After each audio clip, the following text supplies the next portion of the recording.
আসসালামু আলাইকুম প্রিয় শিক্ষার্থী সবাই আশা করি ভালো আছো। চলে আসলাম আর একটা নতুন ভিডিওতে। আজকে আমরা দেখব যে HTML এর টেবিল রিলেটেড যে এক্সাম্পল বিগত সালের যে প্রশ্নগুলো আসছে তার মধ্যে আমরা একটা কলেজ চুজ করছি, সেই কলেজটা একটু দেখি। তো আজকে আমরা একটু আলোচনা করব এই কলেজটার এই টেবিলটা নিয়ে। এখানে দেখো ইসমাহানি পাবলিক স্কুল অ্যান্ড কলেজ কুমিল্লায় একটা টেবিল দেওয়া, এখানে একটা হোম পেজ হিসেবে টাইটেল দেওয়া, এখানে অ্যাবাউট মি লেখা পেজের একবারে ফার্স্টে থাকবে, লেখাটা মাঝে আছে, লেখাটা হেডিং আকার আছে এবং নিচে কী দেওয়া আছে একটা আন্ডারলাইন।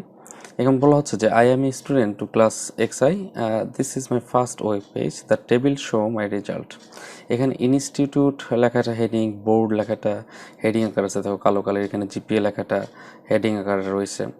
এখানে আইপিএসসি ডেটা কুমিল্লা ডেটা 5.00 এগুলো ডেটা আকারে রয়েছে। তো আমরা দেখব যে কিভাবে এই HTML টেবিলটা তৈরি করব। এখানে গদাকে ওই কথা বলছে যে গদাকে দিক তাকাই, উদ্দীপকে উল্লেখিত ওয়েব পেজের জন্য HTML কোড লেখো, এবং এটার জন্য কিন্তু 4 মার্কস আমাদের জন্য ছিল। আমরা ভালোভাবে একটু প্রশ্নটা দেখে নিই, যারা না দেখতে পাচ্ছ তারা একটু ভালোভাবে খেয়াল করে দেখো। এখানে টেবিলটা হচ্ছে এরকম। তো আমি এরকম একটা টেবিল আগে থেকেই করে রাখছি। তো আমরা একটু টেবিলটার দিক তাকাই। দেখো টেবিলটার আউটপুটটা জাস্ট এরকম হবে। আমরা যদি একটু দেখি এখানে হোম পেজ, এখানে হোম পেজ লেখাটা আছে, এখানে হোম পেজ টাইটেল হিসেবে। অ্যাবাউট মি লেখাটা ছিল হেডিং আকারে, এবং লেখাটার নিচে একটা আন্ডারলাইন থাকবে, জায়গাটা মিস্টেক হয়েছে, আমি একটু দেখি এখানে ঠিক অ্যাবাউট মি, এখানে আন্ডারলাইন যায়, ওটা সেভ করি, ওপেন করি। আচ্ছা যাই হোক, টেবিলটা এরকম ছিল, এটা নিয়ে আমরা আলোচনা করছি, সমস্যা নেই। তারপরে এখানে লেখা আছে কি যে I am a student class XI, this first web page, the table show my result. তো যাই হোক, আমরা এই টেবিলটার দিকে একটু তাকাই। এখানে অ্যাবাউট মি লেখাটা হেডিং আকারে আছে এবং লেখাটার নিচে একটা আন্ডারলাইন ছিল। তো এখানে H2 আমরা এই হেডিং ইউজ করছি, অ্যালাইন করে লেখাটা সেন্টারে নিয়ে গেছি, মাঝে পেজের মাঝে আমরা সবাই বুঝি, অর্থাৎ এটা একটা ওয়েব পেজ, এই দুইটা পেজের মাঝখানে আমার অ্যাবাউট মি লেখাটা আছে। দেন এটার আন্ডারলাইন ছিল একটা, আন্ডারলাইনটা ক্লোজ করে দেবো। এখানে H2 ওপেন ছিল, এটা হেডিং যেহেতু, এখানে H2টাকে আমরা ক্লোজ করে দিলাম।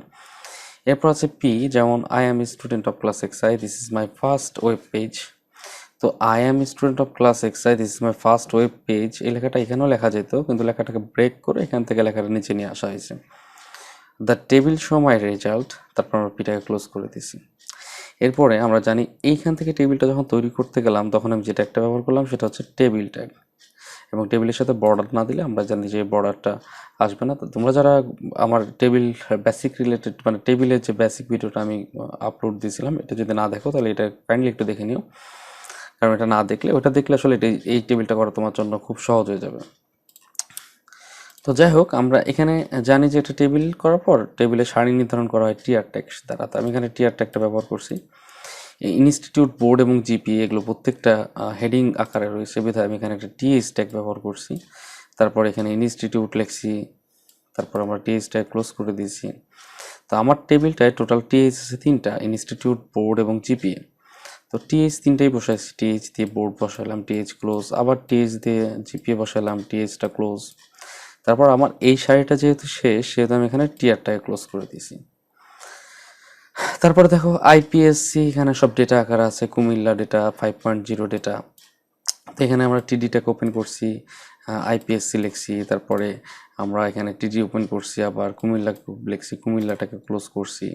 এরপর আবার 5.0 আছে, তো এটাও ডেটা আকার আছে, এটাও ডেটা আকারে লিখছি, টিডি ওপেন করছি, 5.0 লেখার পর টিডিটাকে ক্লোজ করে দিচ্ছি। এরপর আমার শাড়ি এখানেও শেষ হয়েছে, যার কারণে আমরা টিয়ারটাকে ক্লোজ করছি।